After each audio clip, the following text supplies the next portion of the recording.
Hi, and welcome everyone, how to decarbonize your value chain. Today we're going to talk to enterprise leaders about how to decarbonize, the opportunities, the challenges, and the risks associated with that. Today's webinar is part of EU Green Week, and we are a partner event of the official EU Green Week, and the theme is Delivering a Net Zero World.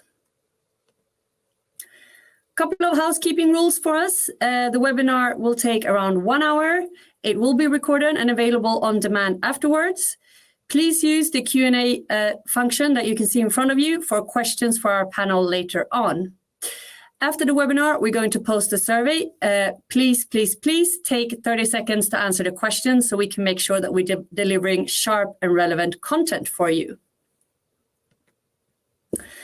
We have a great lineup of speakers with us today. I'm Cassandra Julin. I'm heading PR and Communications here at Normative.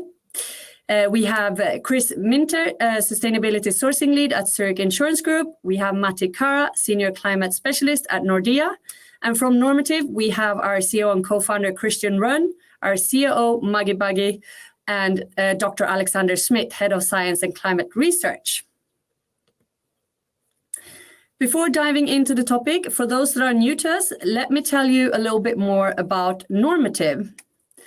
Our vision is to make known and reduce the sustainability impact of all economic activities on the planet.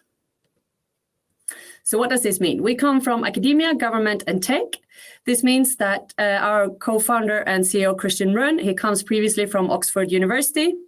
We partner with leading governmental organizations and tech organizations, such as the United Nations and Google. And what we do at Normative is we deliver accurate carbon emissions profile through scopes 1, 2, and 3, so that you can make immediate and verifiable reductions in your organization's emissions. And why Normative? We bring comprehensive coverage, which means we cover scope 1, 2, and 3 emissions. We have intelligent automation, meaning that we spend our time on the calculations so that you can spend your time on the reductions. And we're founded on a base of scientific integrity. We work with value chain leaders, so we know legislation is coming. Investors and consumers are putting increased pressure on businesses to report on their scope 1, 2, and 3 emissions. So at Normative, we cover all 3 emissions, as mentioned, and we have particularly a very wide depth and scope 3 emissions. So that means that we serve the interconnected businesses that make up our world's biggest value chains. Here's some of the examples of the businesses that we're working with, just to mention a few: Hitachi, Danone, Flying Tiger. You're also going to meet 2 of the businesses that we're collaborating with today, Nordea and Zurich Insurance Group. So we hope that you will enjoy those insights. I have one last thing to mention before we start the conversation. At Normative, we have a net zero community. It's absolutely free to join, and it's a peer-to-peer community for sustainability professionals. What we offer through the community is specialized webinars. So if you enjoy today and want to deep dive further into different sustainability topics, sign up for the community. You also have peer-to-peer meetups, primarily in our key locations, Stockholm, Copenhagen, and London. And peer-to-peer overall conversations and discussions. Finally, if you're unsure what legislation that apply to your business, we have the Carbon Legislation Tracker, where you, based on a bunch of simple questions, will find out what legislation applies to your business and what does it require you to do. So if you're just starting your carbon accounting journey and are curious on what to do, then please visit our Carbon Legislation Tracker. Let me welcome our first speaker today, Chris from Zurich Insurance Group.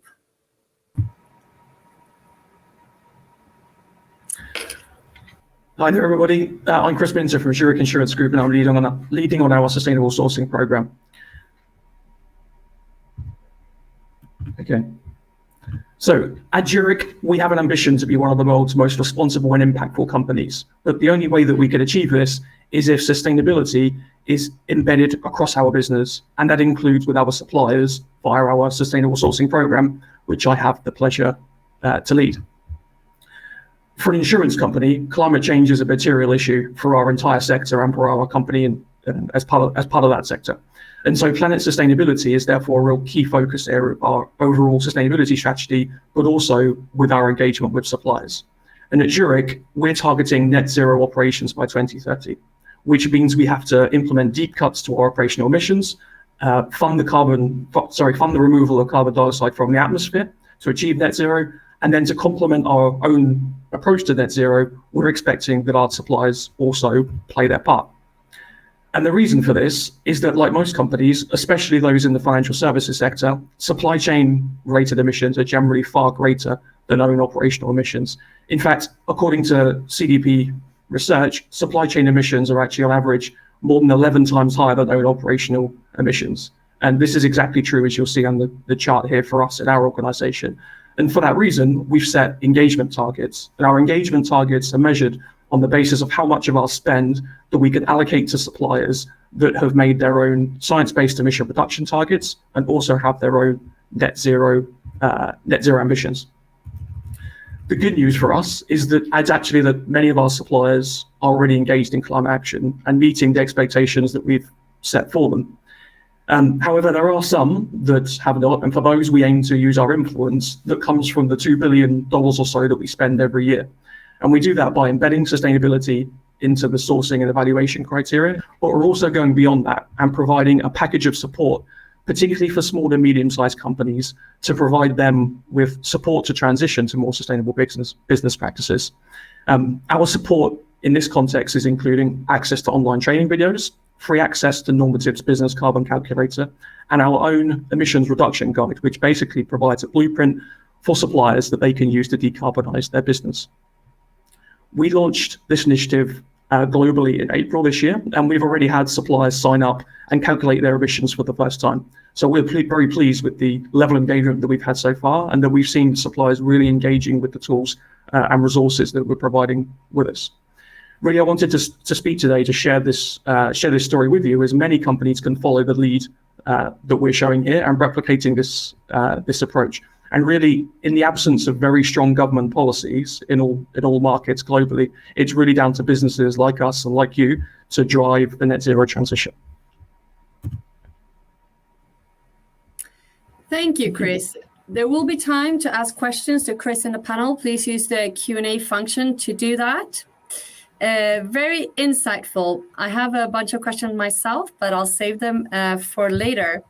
It's time for our next speaker, Matti from Nordea, to share their perspective and the work that they're doing. Thank you so much, and good afternoon also from my behalf. So my name is Matti Kahra, and I work at Nordea Bank as a climate specialist, helping our senior management and also our business areas to harness net zero opportunities. A few words about Nordea. Firstly, we are the largest financial services provider in Northern Europe, and one of the biggest banks in all of Europe as well. We manage around 600 billion euros worth of assets and work with 10 million private households and consumers, and also 600,000 corporations. Our home markets are in Northern Europe, but through also our investment arm, we are working with companies and investing in companies all around the world. Next slide, please. So, like for the previous company, we also, I think, sustainability is at the core of everything that we do. I think net zero is truly the biggest financial and economic opportunity of this century, and we certainly believe that through sustainability you can both serve your customers and create great customer experiences, but also drive profitable growth and make sure that the company, both financially but also on other aspects, will be successful also in the future. Next slide, please. So, like I said, sustainability is at the core of everything that we do. Concretely, we have set a net zero ambition by 2050. We were one of the few banks in Europe to set also a concrete interim target of 40 to 50% reductions by 2030. The notable thing here is that we cover the whole asset base. So we are covering all of the loans that we give out to our customers, but also the investment side and the companies that we are invested in.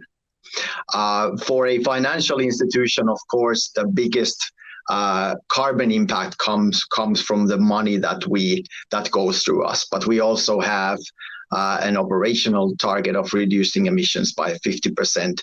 And as a part of that target, we have a concrete plan to also engage with our suppliers and our supply chain to make sure that all of the suppliers that we work and all of the goods and the services we buy are also aligned with the net zero targets and ambitions.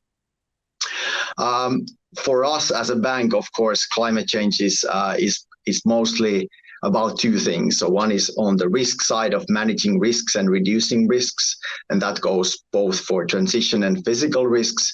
But of course, on the growth side is about the opportunities that we see. And we have quantitative, clear plans to make sure that all of the companies that we are working with and are engaged with have a credible and net zero transition plans that they report, disclose, and that we are able to track their progress towards reaching those goals.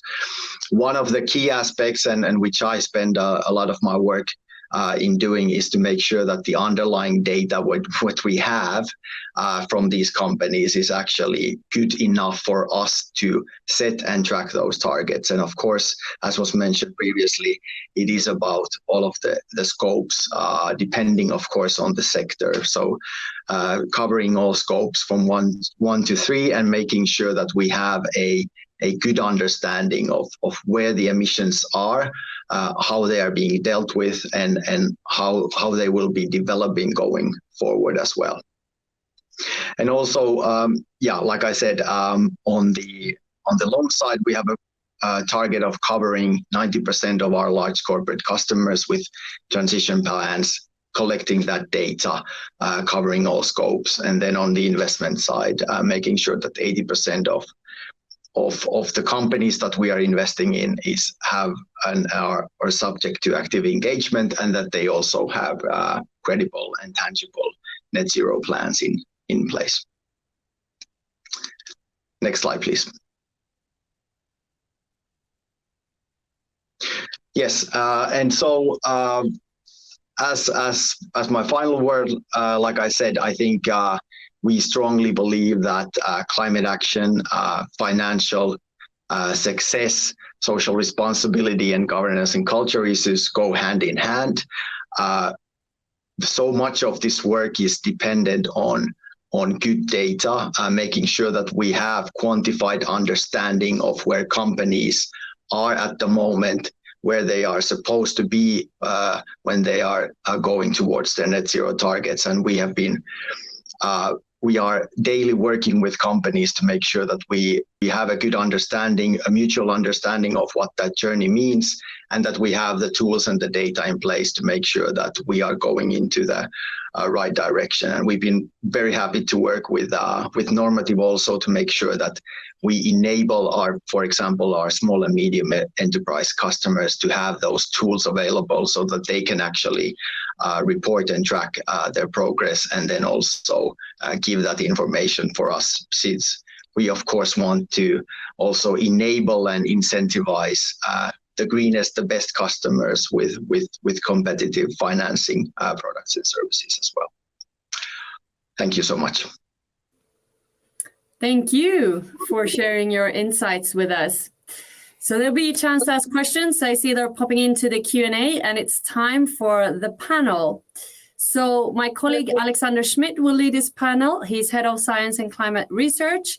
He will be talking alongside Matti and Chris. We also have with us Maggie Buggy, our CEO at Normative. So, Alexander, I know you have a bunch of questions, and so do I. So I'll pop mine into the Q&A, and I look forward to hearing more from our great panel. Great.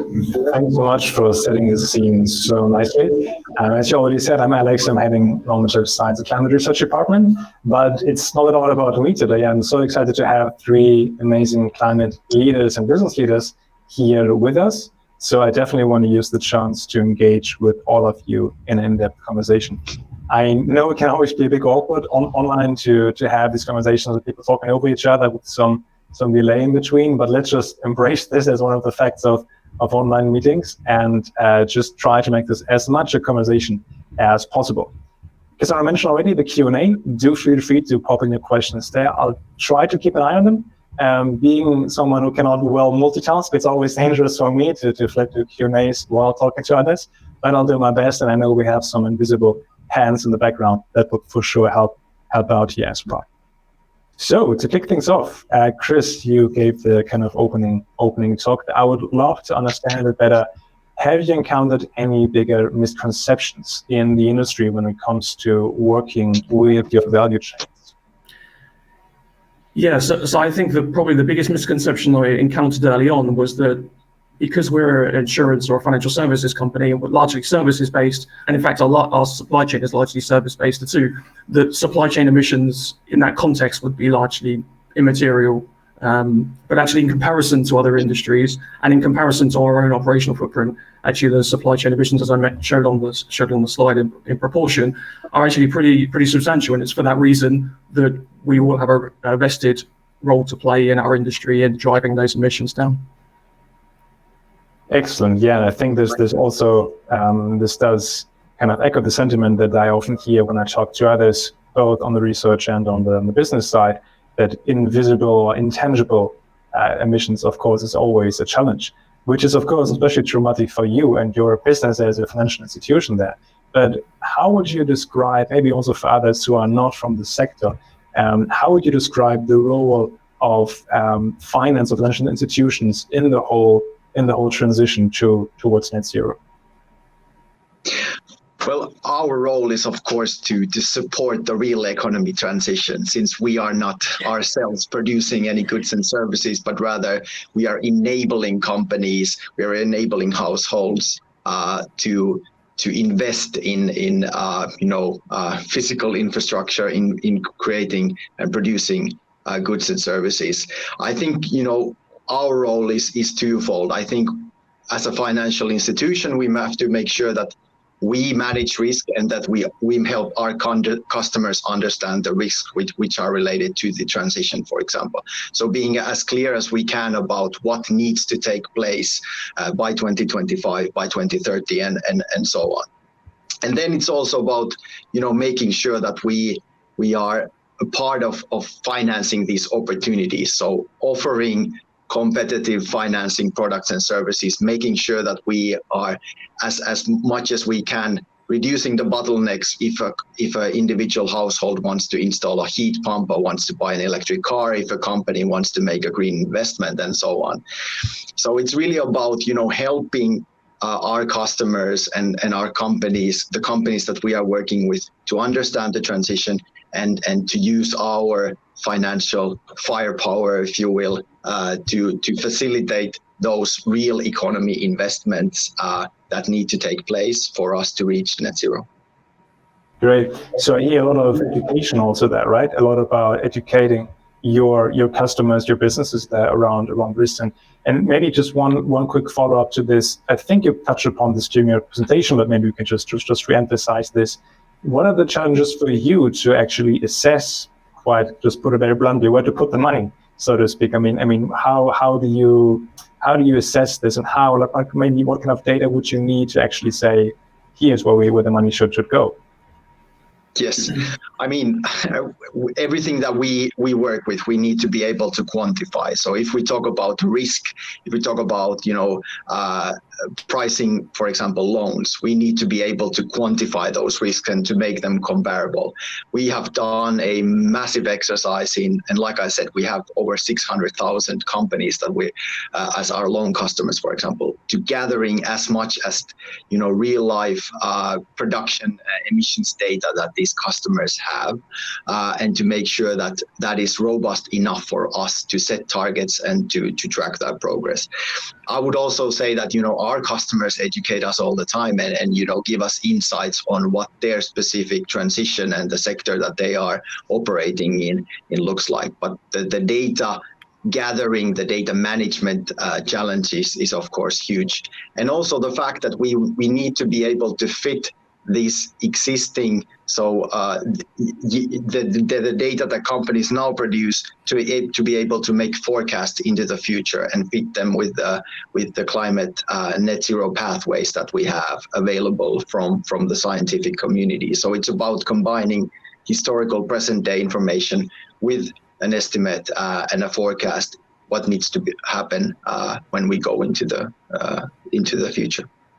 Yeah, that makes absolute sense from our point of view. I mean, maybe Chris, you can also react to this. I would imagine some of this, what Matti just shared, does resonate also with you and for Zurich.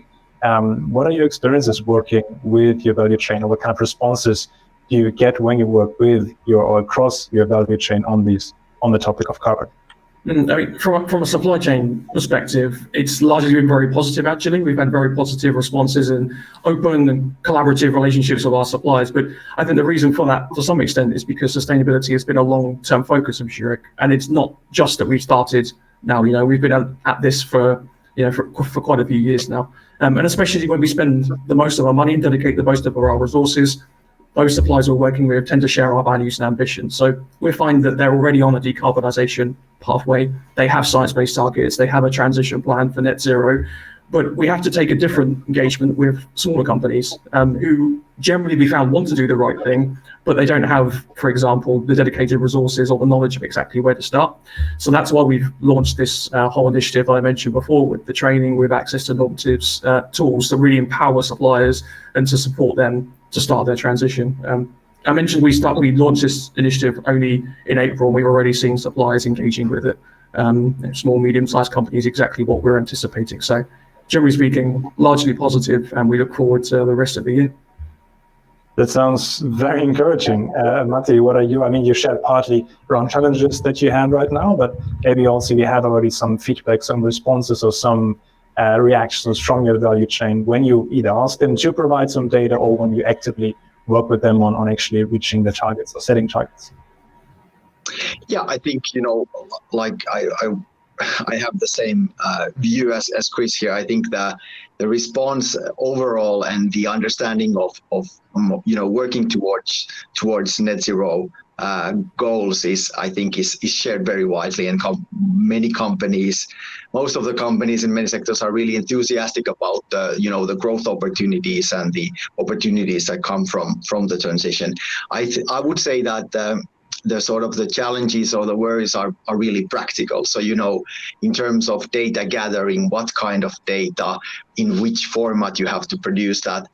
Then if you look at, I think for large corporates, they have better resources to do this kind of work, also to understand what the upcoming expectations, the regulations, the investor bank expectations are. But then for example, for small and medium-sized enterprises, they get a lot of requests which are about the same phenomenon or the same kind of information, but it is in different formats.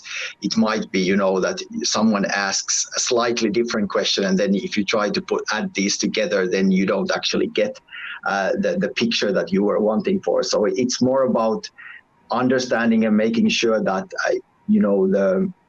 the information that we ask is clear. We get it in a format that is usable, and increasingly also the fact that it's sort of like serves and is harmonized with all of the different kinds of requests that come from, it might be regulators, other companies in your supply chain, investors asking for information. So it's really about making sure that you have a good and a complete picture of what's actually going on, and then you use that information to steer and guide companies to go into the right direction. Thank you, Matti, for that insight. Maggie, I would love to hear some more of these type of insights from you, because I can imagine you're sitting on a lot of these enterprise conversations, both as non-executive director, your previous work experiences, but of course also right now with us at Normative. So maybe you can shed some more light on us what you hear in these conversations. Is it kind of a one-size-fits-all approach to enterprises, or that you see applies to enterprises, or how would you describe the approaches that companies take right now? Thanks, Alex. And a lot of the same themes as alluded to by Chris and Matti, but I would say that across really all boards and industries, there is growing what I would call convergence, that the understanding that the best starting point is absolutely science-based targets, underpinned by an accurate, comprehensive baseline to create a meaningful, verifiable net zero plan, and then obviously to identify and address reduction opportunities. This is sometimes enough for many customers, but as we heard really clearly from Matti and Chris from Zurich and Nordea, the most forward-looking companies in this category are also thinking about this huge competitive advantage that reaching net zero creates, and also the process of decarbonization creates. And I love listening to the stories from Zurich and Nordea about how they see the world in terms of, and I think about this all the time, if we get this right, we collectively as a business community, cross-industry, we're at the beginning of one of the biggest value transitions that we've ever seen in the history of the world economy, and that's pretty exciting. But I would say that other things that where companies start to diverge is that, well, those that are really focused on the competitive advantage, well, they just have a better understanding and they appreciate that accurate carbon data addresses compliance, of course, but they also understand the business advantage that continuous carbon insight can deliver, particularly in informing decision making, as we've seen there in the terms of financial decisions, in terms of access to capital, in terms of bringing a community of one supply chain or value chain, depending on what word you use to describe it with you.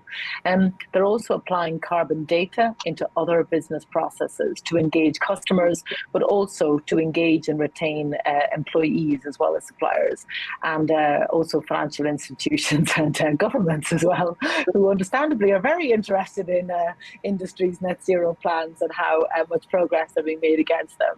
And also I would say that the market leaders are very much, as is the case with Nordea and Zurich we've heard today, they're very much working proactively, hand in hand with their supply chains to decarbonize, yes, but to create new and mutual business opportunity.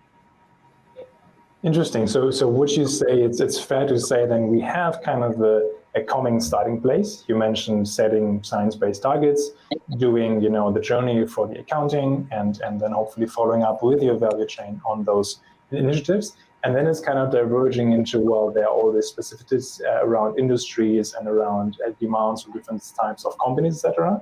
But I also hear that it comes back again to all of these industries need a database, right? They need a common foundation of high quality data and accurate measurements there.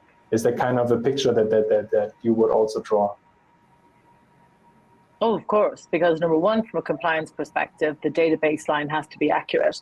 But as all of us, both on this call and listening to it, know, business decision making, and in terms of fulfilling all of our stewardship responsibilities to the companies we serve, we need accurate data baselines, and then that allows us to derive actionable insight to inform decision making, and to make the changes that we all need to make, and to be confident that those are the right decisions based on the right data, granular, accurate data baseline. So absolutely, Alex.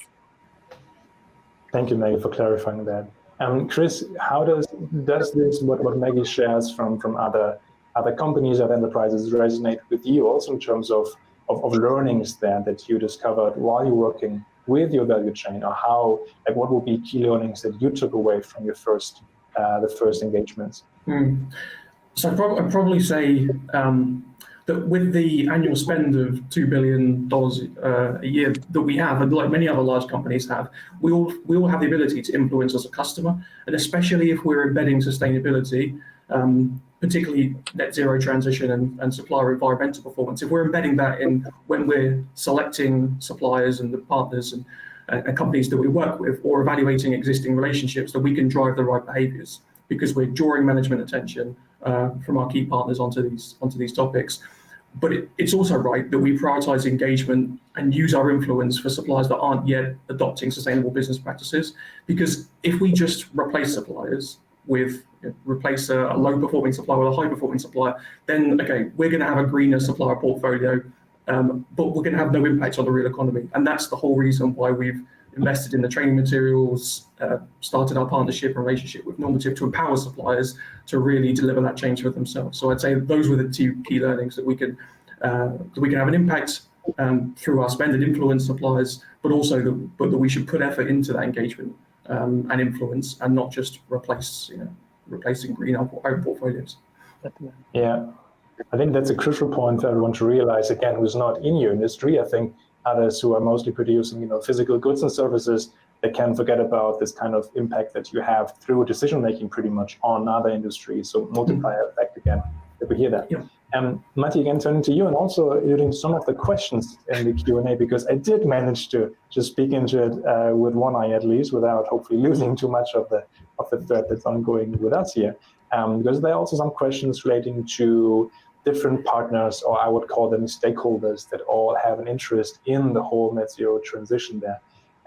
Based on your experiences so far, and maybe also you have some outlook or some general recommendations there, but which stakeholders have been essential for Nordea to have on board to kind of either just embark on the decarbonization journey, and then also, of course, to successfully bring it or at least reach the first few milestones?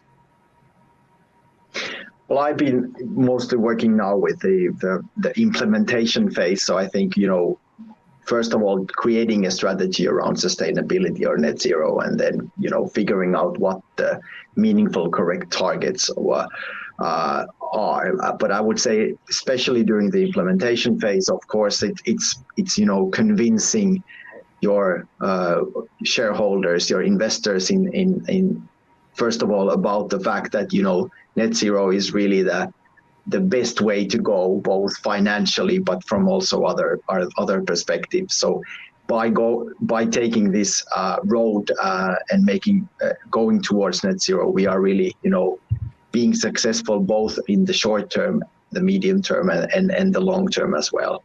So making sure that, having the solid business case that this is actually good business as well, when we are managing risks and seizing opportunities. But I would say, most of my work is on a group level, is to help our business areas. And we, as I said, we have everyone from, personal banking, so individual consumers, households, to small and medium-sized enterprises, to very, very large corporates and institutions. I think it's about, making sure that we all have a common need and information need and need for tools and understanding, but also they are very different. If you think about households or a very big corporations, what kind of products and services, what kind of information, what kind of tools we need. You really need to understand that very deeply to be able to tailor and provide tools which then help decision making and which really help us to be successful in this journey. So I would say it's both external and internal, but of course it's about making sure that your own company, your own employees, and the management really believes that this is not only something that must be done, that it's something that we can do, and that is actually, and that it's going to be profitable as well during the time. So kind of the underlying realization of both that the net zero transition is inevitable for the financial sector, but also vice versa, the financial sector is needed to get on board for the whole economy to a transition, right? So this realization internally anchoring this also in the higher management and I guess on the whole company level? Yes, exactly. And I think we have a really unique opportunity to look across sectors and value chains here on what is needed, from sourcing the raw materials to electric vehicles to actually manufacturing those and then making sure that there is, consumer demand and uptake and the financing products that consumers really want to choose the green alternative when they're, for example, choosing a car. So it's also about us making sure that we across value chains and sectors, we are, looking at the bottlenecks and making sure that all of the sectors that are needed for this transition and all of the companies that are needed for this transition really are working towards that goal, and that we have even development across the value chains to be successful. Yeah. Maggie, how do you perceive this in the board meetings that you attend? What is, if you were to feel the temperature in those rooms around the topic of carbon management, how would you describe, just in general, maybe the current mood? Is it something similar to what Matti just shared, or how do you perceive it? I was listening to Matti's points actually with fascination and building on them. I would say that there is still a little bit of what we call an education gap. Exactly the kind of points that Matti was sharing from across the bank. The same is just reflected within the boardroom, both in terms of the executive directors and the non-executive directors. It is true that, like, for newcomers to sustainability, it can be quite an impenetrable space. And for those on boards and non-executive directors, like, fundamentally their role is about governance and compliance, and also the stewardship of the companies that they're involved with. But I would say that once that education gap, and by education gap I mean, well, why is carbon accounting necessary? What is the legislation that governs the territories within which the company is HQ'd, yes, and reports, but also operates? And what is the implications on that for business? So once that education gap is closed, then they very quickly understand and categorize their role in terms of responding to 3 imperatives on behalf of the company. Number 1, the planetary. We heard it in both Chris and Matti's points around there's a certain level of responsibility that I would say I certainly observe in the boards of which I'm part of and participating in. There's a growing understanding of not just the responsibility in terms of fiduciary duty and fulfilling it, and also governance, but also a sense of deep responsibility that large organizations, as we've heard here from Zurich and from Nordea, have a responsibility really to set the standard of what is possible, what is necessary, and to use their powerful, if you will, roles within their value chains and ecosystem to drive responsible change. So understanding the planetary imperative, the regulatory imperative, of course, but also the competitive imperative, appreciating that the value creation opportunity, as I alluded to earlier, and also Chris and Matti have touched on. But they do have questions.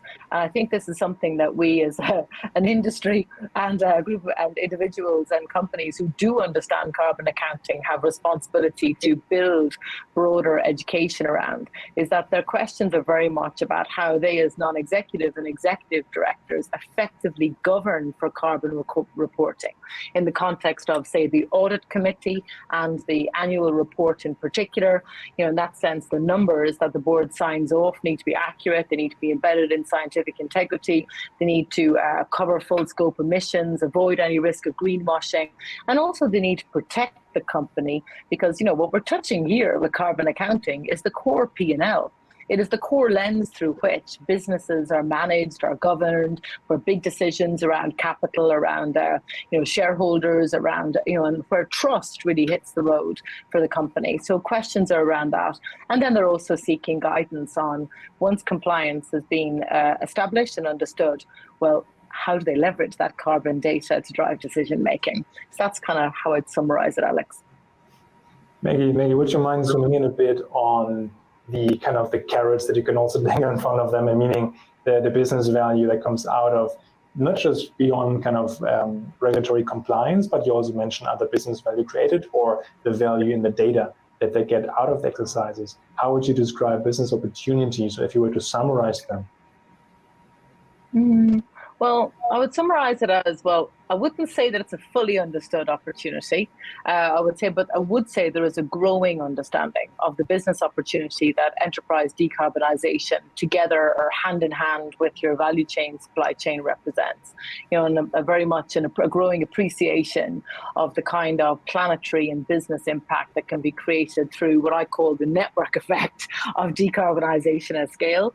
And we say, as we've seen with Matti and Chris's stories from Nordea and Zurich, this goes way beyond compliance. So I think, and what I've seen is once customers get it, they really get it fast, because that's one of the most exciting things about working in this space. Because for me, it's truly about innovation, and it's truly about understanding what it takes to build a great business tomorrow, let alone today. Because I actually do not see how anyone can be in business tomorrow without understanding the decarbonization agenda.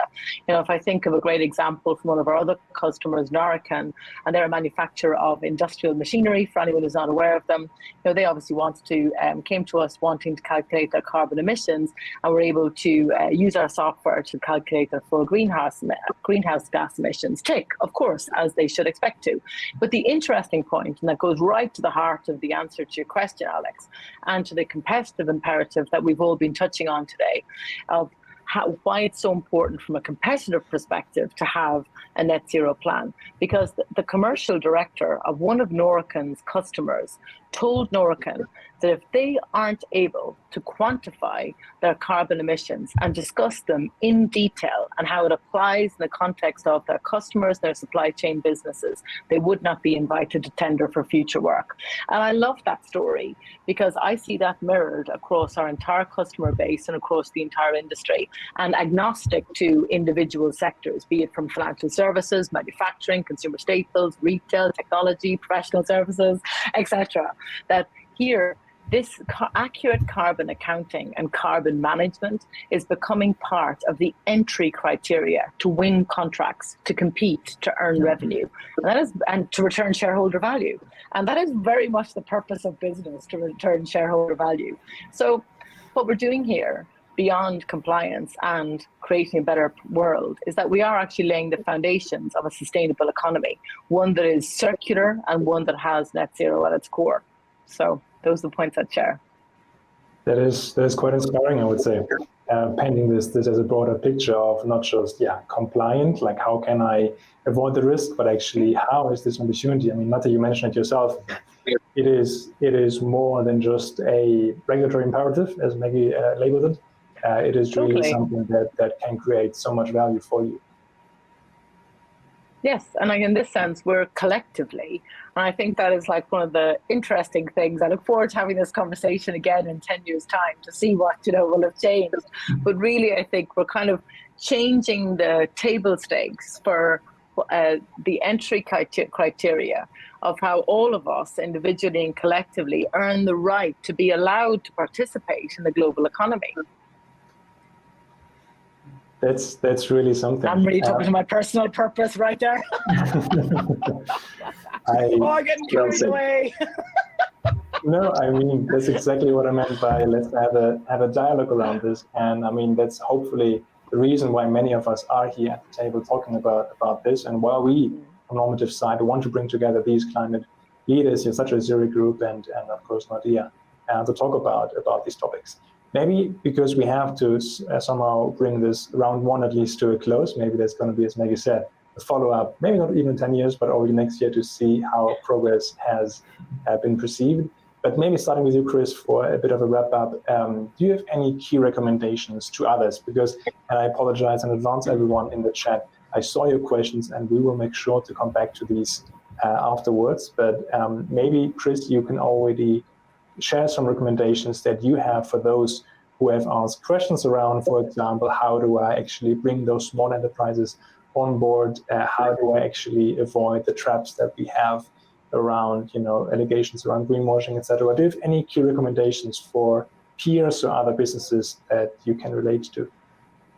I think first recommendation would be to just get going. You might make some mistakes along the way, but you learn through experience. So I would say to get going with value chain engagement, particularly with suppliers, because we do have, as you will have as a buyer tremendous influence over the customers that over your customers.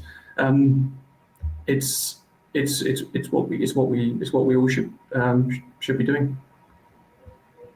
Matti, what would be your key recommendations for the audience or for anyone who might watch this afterwards? Well, I would maybe one recommendation would be to be clear about the expectations and the ask of asking these questions, because I feel that and also about the benefits of doing this work, because I think it's easy just to say that I want this, but then to really explain it, what is it used for, what are the benefits, also like the mutual benefits of having this improved understanding and disclosure around, for example, carbon data. So how that, if the customer works and gives us the data, like how can we use that to help the customer then to succeed in their own line of business and to do that work. I think I see this daily in my work, that having this talk and this dialogue around what are the actual benefits and the opportunities of net zero, and how can we work together going forward, I think is really vital and important, because a lot of the time, and especially now with the regulation, for example, in the EU, it feels like it's just that someone wants this information, but we should be also always thinking about the why part. So why are we doing this? What is the underlying objective and the purpose of collecting all of this data and information, and then using it to speed up the transition? Coming from academia, I know that you can get lost in the nitty-gritty of things. So zooming out again, look at the big picture, talk about the why behind it. Maggie, because he knows me. maybe in closing, because you are very good at bringing it back to a high level, what are key recommendations that you would have from other businesses out there? Yes, you represent the academia and me business. We're a good yin and yang, Alex. Unsurprisingly, given kind of the points I've made, my only advice is start and to understand there is a whole world of business possibility in decarbonizing, and let's get at it together. Beautiful. I think I should not mess this up with any further comments from my side. Again, for the chat, we will get back to all of these questions, but I do want to hand back to Cassandra for a nice closing.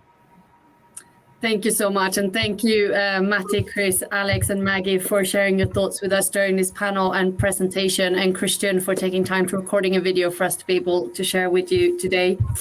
Definitely, I'm hearing accuracy, engagement, and action when I hear this panel. And it is possible when we work together and we engage the value chain to reach the targets.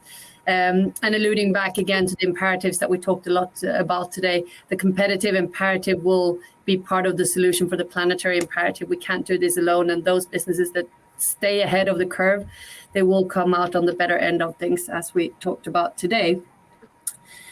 So with that, I wanted to make sure that you follow us on social media. Sorry, I'm flipping through here really quickly. Yes, that's what I wanted to show you.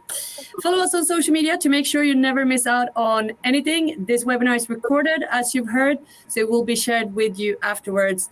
Please take a couple of minutes to answer the simple questions coming up from this webinar so we can get better and sharper at providing good content for you. And finally, if you want to reach out to Normative and book a demo with one of our experts, we're of course happy to talk to you. So feel free to reach out to us after the webinar.